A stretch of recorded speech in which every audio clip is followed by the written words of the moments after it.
Yo, what is up guys, and welcome to the day 85 recap of the 2016-2017 NBA season. Alright, so if you have a favorite rookie of this draft class, maybe even of last draft class that isn't doing so well, there is absolutely no need for you to panic. I think a lot of pressure gets placed upon rookies to perform immediately when they come into the NBA, and more often than not, that's just not the reality of how it works. I mean, sure, you have outliers, players like Karl Anthony Towns, Andrew Wiggins, LeBron James, Dwayne Wade, Carmelo Anthony, Chris Bosh, players like that come into the league and immediately make themselves known. But for most NBA players, it takes a few years. It takes some time before they reach their potential that the scouts and their front offices saw in them during the NBA draft and when they were scouting these players. For example, you take a look at players like Kawhi Leonard, CJ McCollum, Paul George, even Kobe Bryant in his rookie year. All those players averaged 8 points or under during their rookie season, and look how all of those players turned out. However, there are some more extreme cases too, some rookies that people never thought would be very good. So what we're going to do today is I'm going to take a look at 3 current NBA players who didn't get off to the best starts of their NBA careers but are now stars in the league. The first one is probably the most impressive to me, and it's Hassan Whiteside. Hassan Whiteside emerged a couple years back out of nowhere basically, and it was really out of nowhere. Take a look at this. In his rookie season, Hassan Whiteside played 1 game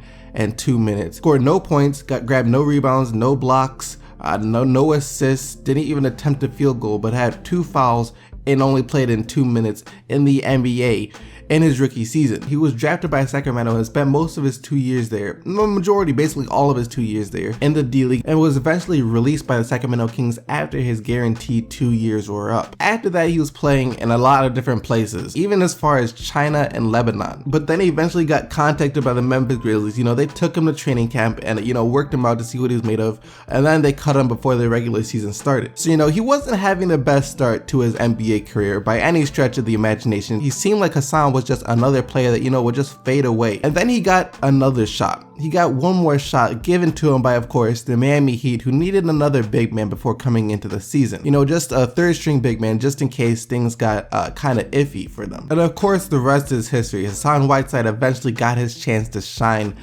for the Miami Heat, and he's been doing that ever since. In the 2014-2015 season, his breakout year, essentially his rookie year in the NBA, considering he had played a grand total of 19 NBA games coming into that season, he averaged 11.8 points per game, 10 rebounds, and 2.6 blocks per game. And fast forward to the current season, of course, where he is an all-star nominee, averaging 17.5 points per game, 14 rebounds per game, and 2 blocks per game. Alright, next up, of course, you got Jimmy Butler. And I'm sure you guys all know the story about how Jimmy Butler went from a homeless man to an NBA superstar. From homeless to an NBA superstar, Jimmy Butler, the story of Jimmy Butler. It's true that he did not only have not the best start to his life, but not the best start to his NBA career either. In his rookie year, he could barely get onto the court, only playing 42 games and averaging 8 minutes a game. After his rookie season, you could see at best Jimmy Butler becoming a serviceable bench player if he put in work. If he kept developing, eventually he could become a serviceable bench player in the NBA. That's what most people were looking at Jimmy Butler as in his rookie season, especially since he had a very limited offensive game. He shot 18%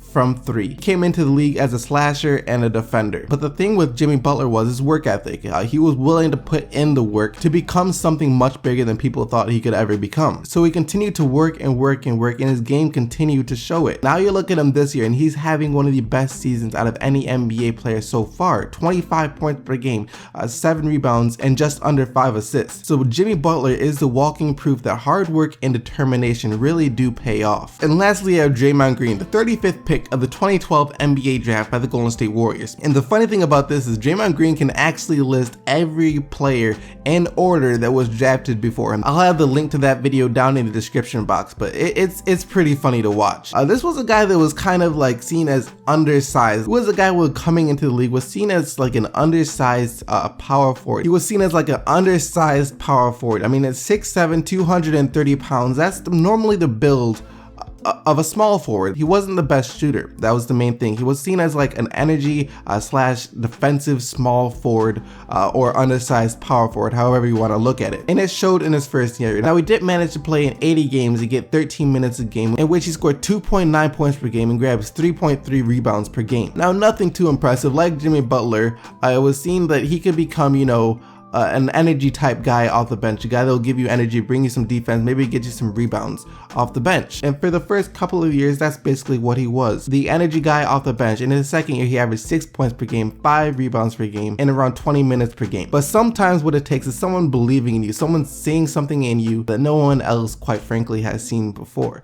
And that person for Draymond Green was Steve Kerr. When Steve Kerr took over the Golden State Warriors, he made Draymond Green an integral part of their offense. In his third year, or his breakout year, Draymond Green started every game that he played in all 79 games for the Golden State Warriors and averaged 11.7 points per game, 8.2 rebounds per game, and 3.7 assists per game, as well as 1.3 blocks and 1.6 steals, proving that he can do a little bit of everything out there on the court. As his shooting percentages rise, of course, naturally he got more rebounds to come along with more minutes, more assists, and was still playing some really good defense. And now, of course, Draymond Green is known widely across the NBA today. He made his first All-Star team last year, won a championship with the Golden State Warriors, always in the running for Defensive Player of the Year, is out here a threat to average triple-double almost every single night, and is considered to be the heart and soul of the Golden State Warriors. Those are 3 current-day NBA players who didn't have the best starts to their career, but over time became stars in the NBA. If you guys think I missed anyone, leave them down in the comment section below. I mentioned earlier that Kawhi Leonard came into the league and he wasn't one of the players to immediately make himself a star in the league. No, he worked on it over time, and last night he showed off the fruits of that labor as he led the Spurs to a 122-114 victory over the Minnesota Timberwolves. 34.7 rebounds and 5 assists for Kawhi Leonard. Kawhi Leonard has been on absolute fire these past few games. This is his 4th consecutive 30-point game. He had 30 points against the Bucks, 31 against the Lakers, 38 against Phoenix, and now of course 34 against Minnesota. He's a player that's a superstar in the league, but still one of the most overlooked and under talked about superstars in the league. He's having a terrific season, averaging just under 25 points, 3 assists, and 6 rebounds a game. LaMarcus Aldridge also had a nice game for the San Antonio Spurs of 29 points and 2 blocks. For the Timberwolves, Karl Anthony Towns did his thing once again, 27 points and 16 rebounds. He got off to, well, I wouldn't say it was a slow start, like it was a bad start or anything, but he didn't make the jump people expected him to make to begin the season, but now it seems like he's finally found his rhythm over these past few games.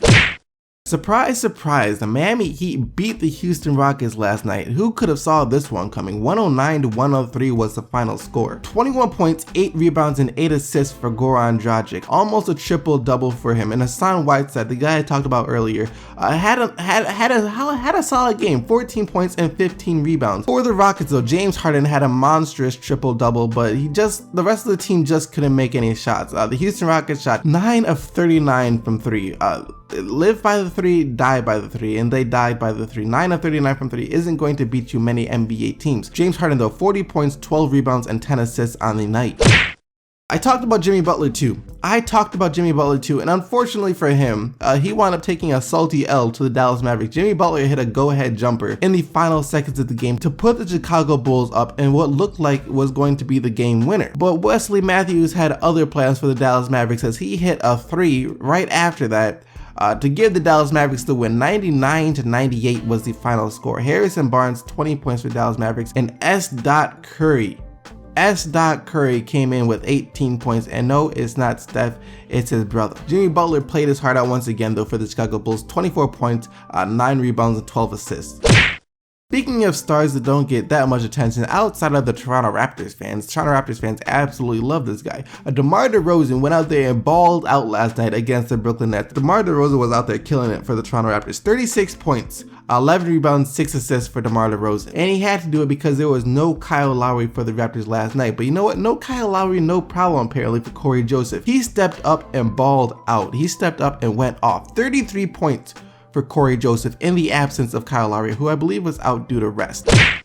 And the Denver Nuggets win again. Nikola Jokic, how many times do I have to say this? Nikola Jokic is so freaking good. I would love to have him on any team I was playing on. You can throw him in with the best of the young players in the NBA today. 29 points and 15 rebounds and 3 blocks for Nikola Jokic last night. But that about wraps up all the action for the Day 85 recap of the 2016-2017 NBA season. And now it's time to get into the player of the day. Yesterday, you guys selected Isaiah Thomas as the player of the day, who had 35 points, points, 6 rebounds, and 5 assists, 19 points in the fourth quarter for the Boston Celtics. And here are your nominees for today. Of course, we have the man that I just talked about, Nikola Jokic, in his 29 points and 15 rebounds. Kawhi Leonard in his 35 points, 7 rebounds, and 5 assists. DeMar DeRozan in his 36 points, 11 rebounds, and 6 assists. James Harden does not qualify because his team did not win. The Russell Westbrook rule takes place. And so the last candidate goes to Goran Dragic, 21 points, 8 rebounds,